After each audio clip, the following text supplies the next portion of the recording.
बहू के हाथ। घर की बहू शीना को इस बात का बड़ा घमंड था कि जिस काम में वो हाथ डालती थी वो काम अच्छा हो ही जाता है। शीना की हर बात में हाथ का इस्तेमाल जरूर होता था। एक दिन शीना का पति आकाश उससे कहता है, कल जो वो भिंडी बनाई थी ना तुमने, वाह वाह वाह वाह, मजे आ गए। मैंने अपने हाथों से बनाई थी। मेरे हाथों में वैसे भी जादू है, जिस चीज को छू लेती हूँ सोना बन जाती है। अब ये थोड़ा ज्यादा हो रहा है। मतलब अगर हर चीज को छू के सोना ही बना देती हो तुम, तो हमारे नाम के पीछे भी अंबानी ही लगा देते हम। चुप रहो, मुंह पे हाथ रख लो, कुछ भी बोलते रहते हो। शीना की सास बगिया से पूजा के लिए फूल चुन रही थी। सुंदर, अति सुंदर, कितने प्यारे गुलाब के फूल हैं। भगवान जी खुश हो जाएंगे। मैंने अपने हाथों से जो पौधा लगाया था, मेरे हाथों की कोई भी चीज बेकार नहीं जाती। हाँ बेटा, सही कह रही है। इसीलिए तो तुम्हारे पिताजी से मैंने अपने बेटे के लिए तुम्हारा हाथ मांगा था। और उन्होंने हाथों हाथ में मेरा हाथ आपकी बेटी के हाथ में दे भी दिया था। हाँ बेटा, वो तो है, पर मुझे ये बता, तू ये हर बात में हाथ क्यों बीच में लेकर आती है? माँ जी, पंडित जी ने हाथ मेरा देखकर नैनीताल में कहा था कि मेरे हाथ जगन्नाथ हैं, मेरे हाथों से कभी कोई काम नहीं बिगड़ेगा। तो मेरे हाथों की तारीफ तो मुझे करनी पड़ेगी ना।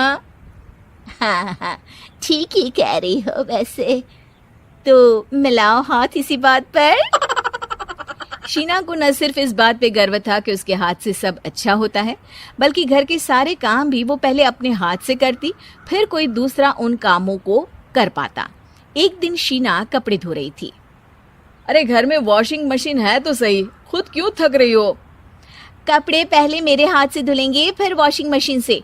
पहले हाथ की सफाई, फिर मशीन की धुलाई।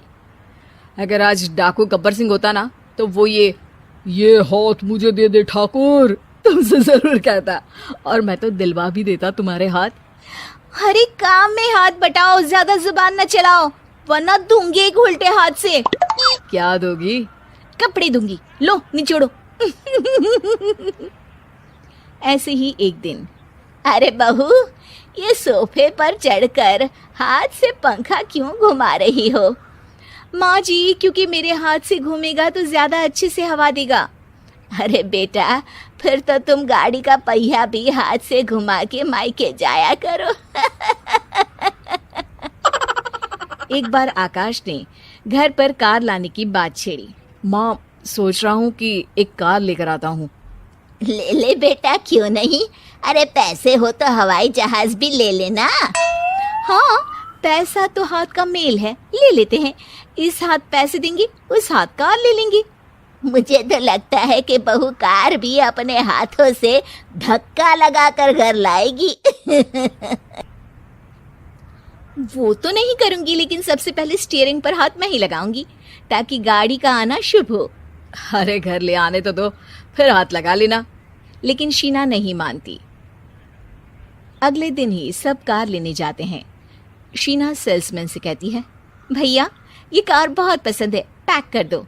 अरे ओ भाग्यवान, 2 मीटर कपड़ा नहीं है जो पैक करवा ले, जरा चला कर तो देखने दो। यस सर, बिल्कुल, टेस्ट ड्राइव कीजिए ना। अरे नहीं नहीं, सबसे पहले मैं हाथ लगाऊंगी गाड़ी को, मेरे हाथ अच्छे हैं। अरे यार, हाथ तो मैं भी धोता ही हूँ, और आजकल तो सैनिटाइजर से भी धोता हूँ। मेरे काम में हाथ ना अड़ाओ। अरे टांग ना अड़ा होता है भाग्यवान, हाथ नहीं। शीना ड्राइविंग सीट पर बैठ जाती है और आकाश उसे गाड़ी के फंक्शन समझाता है। देखो शीना, ध्यान रखना, ये है स्टीयरिंग, इससे राइट लेफ्ट जाएंगे। ये है एक्सेलरेटर, इससे स्पीड कंट्रोल कर सकते हैं, और उसी के पास में है ब्रेक, जो तुम्हारी जुबान में शायद मिसिंग है। ठीक है, ज्यादा भी सिखाने की जरूरत नहीं है। मेरी माँ तो कहती है कि मैं अगर अपनी शुभ हाथ लगा दूं तो जग घूम जाए। तो ये स्टीयरिंग क्या चीज है? शीना गाड़ी स्टार्ट कर देती है और स्टीयरिंग को घुमाते हुए एक्सेलरेटर पर धीरे से पैर रखती है, और शोरूम के बाहर के एरिया में ही गाड़ी घूमने लगती है, जहाँ दूसरी गाड़ियाँ भी रखी हैं। देखा मेरे हाथों का कमाल। अब ब्रेक दबा दो, आगे गाड़ी है। शीना आगे गाड़ी देखकर घबरा जाती है और पाँव गलती से एक्सीलरेटर पर पड़ जाता है।